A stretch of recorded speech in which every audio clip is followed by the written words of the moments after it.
ආයුබෝවන් ඔබ එකතු වෙලා සිටින්නේ ඔබේ ගර්භණී ගමන කියන අපගේ වැඩසටහන් මාලාවත් සමගයි. ඉතින් මේ වැඩසටහන් මාලාව ඔස්සේ අපි මේ දිනවල සාකච්ඡා කරමින් පවතින්නේ ඔබේ පළමු ත්‍රෛමාසිකයට අදාළව ඔබ සැලකිලිමත් විය යුතු කරුණු සම්බන්ධයෙන්.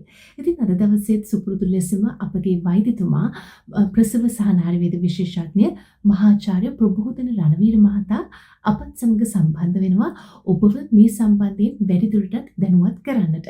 අද දවසේ අපි වෛද්‍යතුමාගෙන් අසා දැනගමු මේ ගර්භණී කාලයේදී සාමාන්‍ය ලක්ෂණයක් තමයි මේ වමන යාම. එහෙම නැත්නම් ඔක්කාරය කියලා හඳුන්වන්නේ. නමුත් අපි වෛද්‍යතුමාගෙන් අසා දැනගමු මේ ගර්භණී කාලයේදී සාමාන්‍ය තත්වයක් වෙන්නේ මොන වගේ අවස්ථාවන් වලදීද? ඒ වගේම මේ අවදානම් තත්වයක් වෙන්නේ මොන වගේ අවස්ථාවන් වලද කියලා. එතකොට අපි කියනවා පළවෙනි කියන්නේ අපේ තියෙන ಜಾති දෙකක්. ඒ තියෙනවා common symptoms කියලා pregnant වුණාම ඉතින් ගොඩක් අයට වෙන්න පුළුවන් රෝග කියන ලක්ෂණ. ඒව රෝග නෙමෙයි ලක්ෂණ. ඒ වගේම සමහර ඒවා තියෙනවා නරක රෝග ලක්ෂණ. ඒකට පළවෙනි තමයි අපි ගත්තොත් හැමෝම කියන එක තමයි වමන යන එක නැත්නම් ඔක්කාර ගතිය කියන එක. ඒක බොහොම common.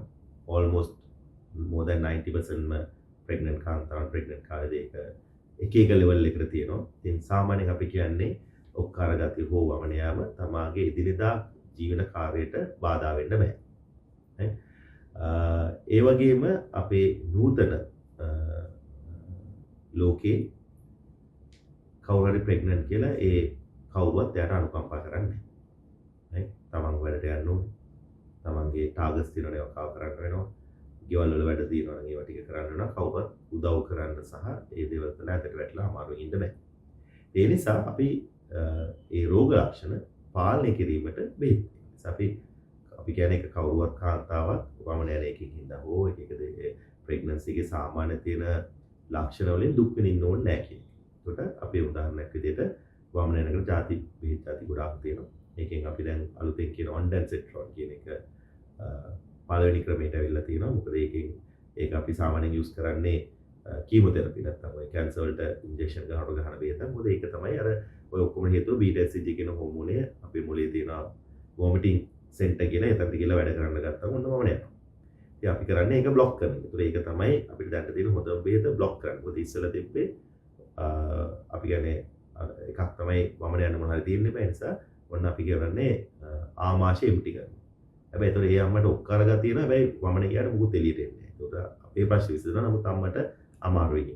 එහෙම නැත්නම් බඩ වැඩි ක්‍රියාකාරීත්වය වැඩි කරලා ඉක්මනට මෙතනින් අයින් කළා දාන්න. එහෙමයි තිබුණේ. එහෙම නැත්නම් ගොඩක් අපි නිදිමත හැදෙන බෙහෙත් දෙනවා. එතකොට ඒතර නිින්ද යනවා වම යන්නෙත් නෑ මුකුත් යන්න නමුත් බඩට යන්න වෙන්නේ. නිසා අපි දැන් අලුතෙන් කියන බෙහෙත. ඉතින් ඒක අපි කියන ටැබ්ලට් එක ගානේ දවසට 3 පාර ගානේ උපරිමයේ ඩෝස් එක.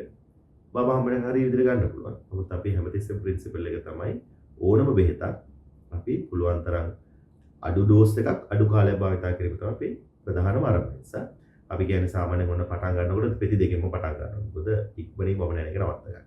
ඒක දවසට දෙපාර දෙයට දවල්ට රැයට පෙති දෙක ගානේ ඔන්න පටන් ගන්නවා. ඔන්න දවස් 3-4ක් ගියාට පස්සේ ආයෙ කරනවා නම් දැන් ඔන්න මගේ වමන යන ගතිය අඩුයි මට යන්න පුළුවන් ප්‍රශ්නයක් නැහැ කියලා ඔන්න එක ටැබ්ලට් එක ගන්න දවස් 3 පාර ගානේ මැද ඩෝස් එක යනවා. ඔන්න ඔහොම දවස් 3-4ක් යනවා. ඒකත් හොඳ නම් උදේට එකයි රැයට එකයි කියලා අඩු කරගෙන යනවා.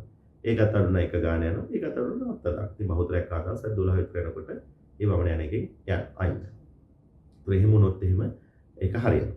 හැබැයි වමන යන එකට අපි ප්‍රධාන ප්‍රතිකාරක අපි මේ කරන්නේ වමන යන එක වළක්වන එක, ඒ කියන්නේ අඩු කරන එක මිසක් ඒක කරපුවාම වතුර බීලා ඉන්න එක තමයි මේ වමන යන එක ඇත්තටම නවත්තන්නේ. අපි අර බීටා සෙකින් හෝමෝනේ ඩයලූට් කරගන්න ඕනේ. ඒකට තමයි අපි වතුර බොන්න ඕනේ. අඩුම ගානේ ප්‍රෙග්නන්ට් කාලේදී ලීටර් 3ක්වත් වතුර බොන්න ඕනේ දවසට.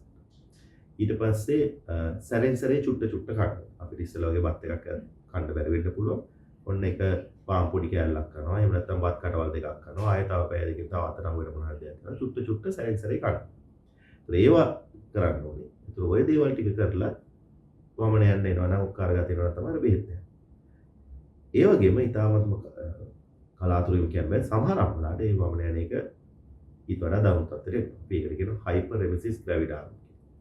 ඒක සීරියස් කන්ඩිෂන්. සමහර අවස්ථාවල ජීවිතේ නැති වෙච්ච අම්මලාත් ඉන්නවා.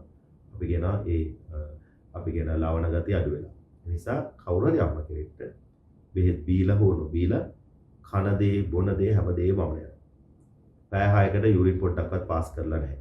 ඇඳේ වැටලා නිකන් අපි කියන්නේ මැරිලා වගේ ඉන්නවා කියලා හිතුවොත් ගෙදර කට්ටිය ඉක්මනින්ම ආවි ස්පිතාලෙට ගේන්න ඕනේ. ඒතර අපි සේලයින් දීලා බෙහෙත් දීලා තව දේවල් කරලා අපි පුළුවන් තරම් ආව ඉක්මනින් ඒ තත්ත්වෙන් ගොඩ ගන්න වෙනවා. නැත්නම් ඒ අම්මගේ හරි කලයට හෝ හනියක් සිදු වෙන එකේද විශේෂයෙන් අම්මගේ ජීවිතේ. ඒ වගේ අවස්ථාවකදී ස්පිතාලෙට එන්න ඕනේ. එහෙම නැත්නම් අපි බෙහෙත් වලින් try කරනවා. ඒ වගේ අපි කිව්වා මම බෙහෙත් අරන් යනකොට අපි ස්ටෙප් අප් කරන්න. ඒ කියන්නේ ඔන්න අඩු කරගෙන යනකොට ඔන්න පෙති එකක් ගත්තම අවුල හැබැයි උදේට කෑ රැට කෑ ගත්ත දවසක හොඳ නම් ආයෙ එතනට ගිහින් ඒක දිගටම කරනවා. අඩුම ඩෝස් එක කන්ටිනියු කරන එක සහ අඩුම කාලයක් කන්ටිනියු කරන එක තමයි try කරන්නේ. ඉතින් සැලසැල නවත්තලා බලනවා අඩු වෙනවා නම් ආයෙ කරනවා. ඒ විදිහට තමයි යන්නේ.